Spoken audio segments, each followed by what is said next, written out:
Herobrine casts a long and terrifying shadow over Minecraft's history, his impact so undeniable that every player has heard his name. But what drives this powerful and dark creature, and how did he gain his abilities? Discover the tragic tale as we reveal the untold story of Herobrine.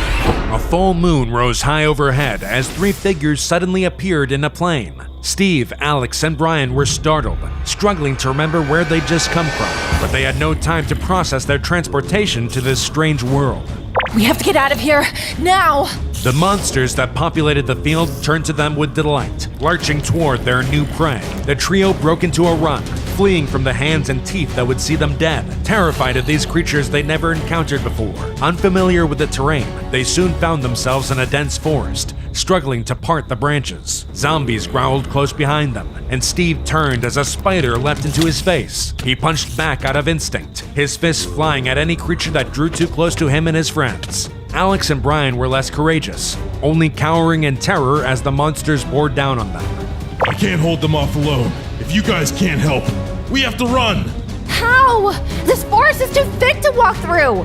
Brian wordlessly scrambled up through the branches of the nearest tree, attempting to gain some high ground and flee from the horde. His companions soon followed, and together they leapt from treetop to treetop until their bodies could carry them no further. Each of them were still disoriented from their sudden appearance in this world, and they carried severe wounds. Their pursuers grew closer, having climbed to the treetops to follow their prey. Steve, Alex, and Brian huddled together, hurriedly whispering words commemorating their friendship as they accepted their fate. Suddenly, the sun broke out over the horizon, and the monsters that were now within arm's reach halted their pursuit. The group watched in confusion as the zombies caught fire, dying on the treetops or attempting to scramble into the shade below. The spiders' eyes grew glassy, forgetting the bloodlust they'd felt in the darkness of night. Relief flooded their veins as each member of the group watched the sunrise, grateful to still be alive. This world seems dangerous. We don't belong here, do we? They wondered how they were brought here, still unsure of where they'd been before. After a moment of silence, they cautiously rose to their feet and continued their trek over the treetops in search of answers. Three stomachs growled in unison as the group slowly made their way through a jungle. Their searches for fruit in the trees had only provided inedible cocoa pods, and they had no knowledge of how to craft them into something that would sustain them. When they came across a herd of cows, Steve and Alex exchanged a look of dread. Brian, however, eagerly fell upon the nearest cow, ignoring its cries of pain as he butchered it with his bare hands. He hungrily devoured the raw meat it dropped. Oh, God! At least cook it first, Brian! Do you see a stove anywhere around? This is obviously a game of survival. Either you have what it takes, or you don't. Consumed by guilt, Steve and Alex apologized to the cows that they were forced to kill for food. They tried to eat the meat that was dropped, but couldn't bring themselves to eat it raw. They continued walking sluggishly until the trees parted to reveal a village. The sight of civilization filled them all with hope, and they made their way towards it as quickly as they could manage. Brian entered first, and his face twisted with disgust as he laid eyes on the villagers. Alex and Steve took no notice of their long heads and big noses. They only begged for help from these strange humanoid creatures. The villagers took pity on the newcomers, sensing that they were different from the other humans that had evolved in their world.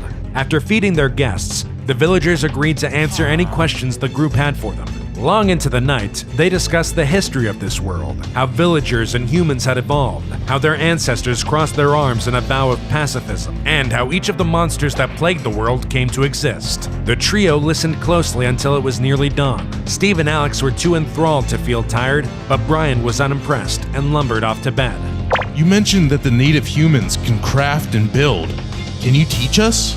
Most villagers at the time had a rudimentary understanding of crafting and building, and despite being unable to do it themselves, their pacifist ways did not forbid them from teaching it to others. With the guidance of the villagers, Steve and Alex discovered that they could harvest materials from the world and craft them into a seemingly endless list of tools and blocks. Their sense of wonder grew more each day, and the villagers assured them that the humans could teach them even more. Brian couldn't understand his friend's fondness for these ugly humanoids and their inconsequential knowledge of this world. All he could think about was leaving the village and finding a way back to where they belonged. But Steve and Alex had lost interest in their former lives.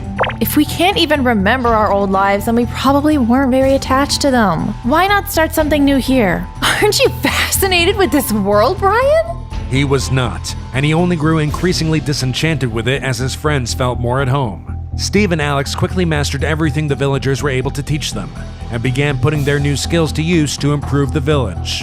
Using hoes, they turned soil over in the gardens, increasing the amount of crops that the farmers were able to plant. They protected the village from zombies each night, quickly learning how to use their new swords.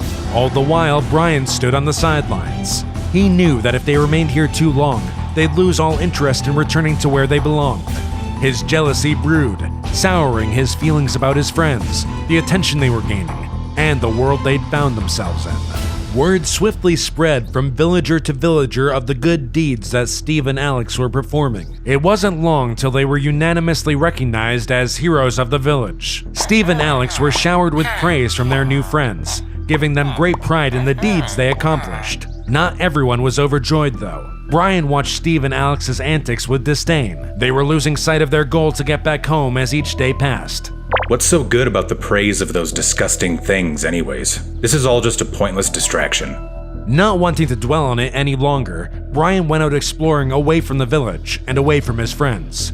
As he traveled alone with his thoughts, his annoyance for this world only grew. After a day of adventuring in solitude, Brian stumbled upon a strange-looking block he had not seen before. He soon found himself drawn to the block out of curiosity. It was like it was calling out to him. Brian approached the strange block cautiously and reached out to it to understand it better. He felt his curiosity mirrored within the object, as if it was sentient and aware of his presence. Examining it, Brian slowly found himself having a better understanding of his surroundings. He felt the synthetic nature of the world, and it dawned on him that he was trapped in a game. Suddenly, a tunnel appeared in the world before Brian, as if his desires to leave manifested into reality. Brian now knew that the strange device he discovered was a command block, an object that allowed him to exert his will on the world. Elated with finding a way to escape this strange world, Brian took the command block and ventured back to the village to share with his friends. When he returned, Steve and Alex were hard at work building a wall around the villagers to protect them from the monsters that spawn at night. Convincing his friends to take a brief respite to listen to what he has to say, Brian's gleeful presentation fell on deaf ears. Steve and Alex were uninterested in its capabilities and unconcerned about leaving this world.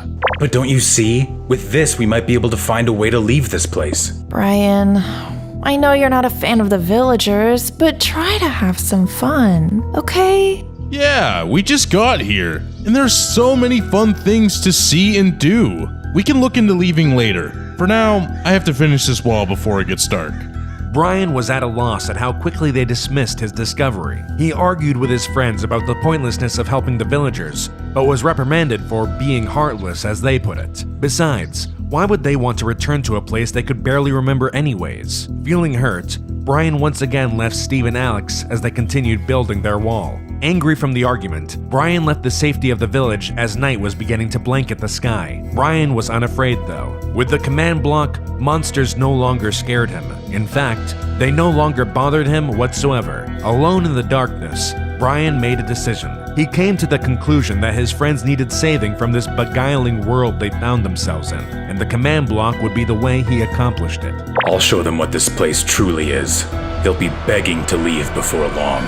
Feeling accomplished after aiding their first village, Steve and Alex began a journey across the world, performing similar services for each village they passed through. The residents were grateful for the assistance, as no other humans had come to their aid before. This struck a chord with the two new builders, and they set out to find some of the humans native to this world.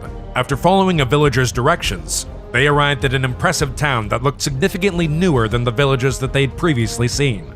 The town's residents were less pleased to see the strangers approach, and began charging towards Steve and Alex, with weapons drawn. The duo defended themselves from the oncoming humans, trying to explain that they meant no harm. The battle ended quickly when the leader of the town called a halt to their onslaught. My apologies, travelers. We haven't had visitors in some time. The leader explained that among the dozens of human communities that populated the world, most tended to be violent. In order to survive, they had to develop defenses. He led them to the town center, the crowd following them out of curiosity. They discovered that they shared a thirst for adventure and a love for their world, and the pair were quickly accepted into the community. Its members taught them everything they knew, from fishing to building with redstone. Over time, they grew a reputation as valiant fighters and innovative builders. After discovering that the community was interested in helping nearby villagers, Steve and Alex founded the Builder Clan, which would later become known as the Ancient Builders. The first members of this organization established its goal to explore the world, maintain its ancient structures, and protect villagers from the creatures that threatened them. Steve and Alex continued exploring together as part of the Builders, and soon they began to notice a disturbing trend among the villages that they visited. Villagers were found trapped in cages of iron bars, glass, even bedrock. How is this possible? Isn't this stuff unbreakable? Alex, you know there's only one person who could have done this. Steve correctly guessed that Brian had used the command block to torment the villagers that he'd grown jealous of. He'd watched his friend's fondness for these beings grow, making them a central part of their lives while they left him behind. Brian no longer saw them as real beings, knowing that they were fabricated as a part of the game he was imprisoned in. He acted out, exercising his power to trap them within unbreakable bedrock walls. Steve looked around warily and saw Brian hovering just above the tree line nearby, confirming his fears. From a distance, Brian looked at the two heroes, silently swearing to break them out of this world. They believed that their good deeds here made them better than him, but he would shatter that illusion. He turned to fly away, and Steve realized that his old friend had become unrecognizable since they'd arrived in this world. No friend of ours would do this. It's time to stop being sentimental about Brian. Burdened by the knowledge of Brian's cruelties, the Ancient Builders, led by Steve and Alex, roamed from village to village to clean up the messes left in his wake. They would free the poor, tormented villagers from the various predicaments they were subjected to, always arriving after Brian had vanished. Oh, thank you, heroes! I've been stuck in there for days! Angered by what they found, some of the builders wanted to confront Brian. Others, including Steve and Alex, were hesitant to face him directly with the powers he now possessed. Brian watched and waited from afar. Staring, his eyes were unblinking, unnatural. One day, when Steve and Alex were taking a break away from the rest of the builders, Brian made his move. Suddenly appearing before them, they could do nothing as they were teleported away to Brian's woodland mansion. What? Where are we? Where did you take us? Do you like it? I built it myself. Brian led them through room after room of poorly made furniture replicas, his best approximation of items he didn't know how to craft. Now that he had them alone, Brian once again tried to talk some sense into his friends. He had to convince them that the world they loved so much was not real. It was merely an illusion, a game that they were trapped in. He tried to show them how he saw the game, but they dismissed him as crazy, a conspiracy theorist. It was evident that they had forgotten all about their lives before they had entered this game world. Unbothered by their protests, he teleported them once again, this time into a prison deep within the mansion itself. You can't do this!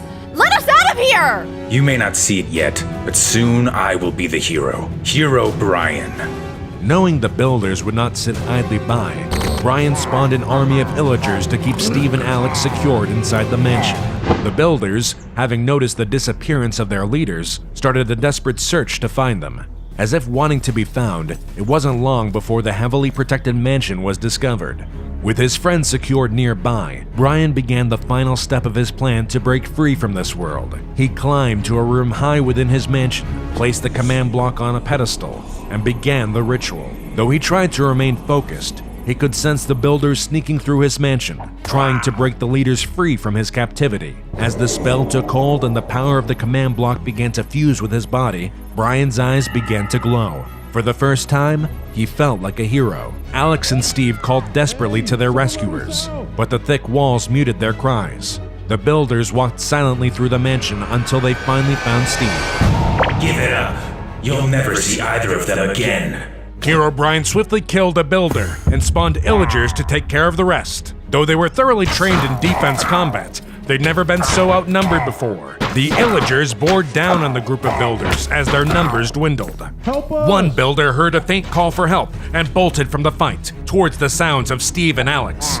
He tore through the wall to find Steve and Alex surrounded by illagers. Without a word, the three of them fled. Help the others. There's something I have to do. Steve broke off and began climbing staircases, urgently searching through rooms. Finally, he found the command block, removed it, and placed a bucket of lava on the ground. Herobrine teleported into the room, but it was too late. Don't come a step closer. I'll die in this lava if that's what it takes to destroy this thing. Herobrine hesitated, unsure if he was willing to hurt his friend to free them all from this world.